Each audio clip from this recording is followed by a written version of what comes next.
السلام علیکم، تاسو ګورئ 410 بولټن. زه یم علب خان شیرپو. نن د چهارشنبې ورځ د فروری 9 نیټه کال 2022 دی. تاسو ته وړاندې کوو د مهمو خبرونو تفصیل. د چارسدې په عبدالولي خان سپورټس کمپلیکس کې د چارسدې د سرکاري او نجي سکولونو د لوبغاړو لخوا د مختلفو لوبو ټورنمنټ تابع د ډسټرکټ سپورټس افسر تحصیل الله او د ضلع انتظامي لخوا کړې شوې ده. کومه کې چې میل سکولونو ترمنځ مقابلې سر ته رسېدلې او دا مخال د طالبانو ترمنځ مقابلې روانې دي چې د ډسټرکټ سپورټ د محکمې لخوا دغه لوبغاړو ته ټول سهولیات ورکړې شوي دي. په دا کې د سرکاري سکولونو کالجونو ته چې د خپل سکول لخوا هیڅ قسمه سهولیات نه دي ورکړې شوي. د هغې باوجود دغه طالباتو د نجي کالجونو سکولونو د ټیمونو برپور مقابله کړې ده او د تنګي کالج ټیم د یو شمېر لوبو فاینل کې ځان ځای ګولی دی. دغه کې د پیس کالج و سکول لوبغاړي د مخال سره پیرستی. په دغه لوبو کې والیبال، تروبال، بیډمنټن، ټینس بال، سکواش، خاکی، رساکشي، نیزه‌بازي او داسې نورې ډېرې لوبې شاملې دي چې لوبغاړو پکې خپل ټیلنټ وښوده. په پېښور کې یوې ښځې د نارینه اولاد د زیږون لپاره د یو پیر په وینا په سر کې میخ ټک وهلی دی چې بیا دغه میخ ډاکټرانو د هغې د سر نه په اپریشن ویستی دی.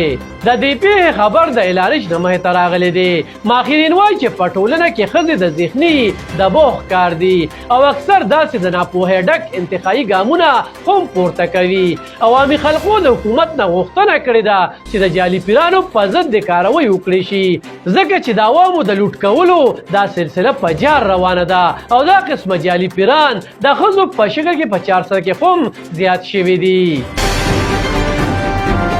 په عبدالولي خان سپورټس کمپلیکس کې د ډسټرکټ سپورټس محکمې لخوا د جاري لوبو کې داسې لوبغاړي مخې ته راغلي دي چې تعلق یې د 400 سره دی او په نیشنل کچ هم لوبېدلي دي.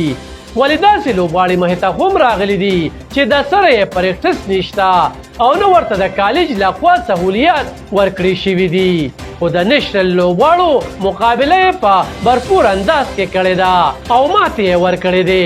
دغه رنګ د تنګي د جینکو کالج نه دوه داسې لوبغاړي چې بیډمنټن کې یې حصه اخیستې وه سخته مقابله یې وکړه. سیمي فاینل کې ماتې وخوړه.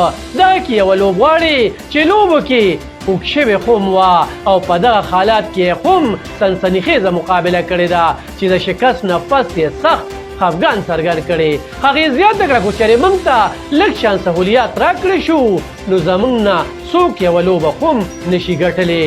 ضرورت ته دې خبرې دی چې په سرکاري سکولونو کې لوبغاړو ته سهولیات ورکړي شي او د هغوی د سپورټس فنډ په هغوی ولګول شي.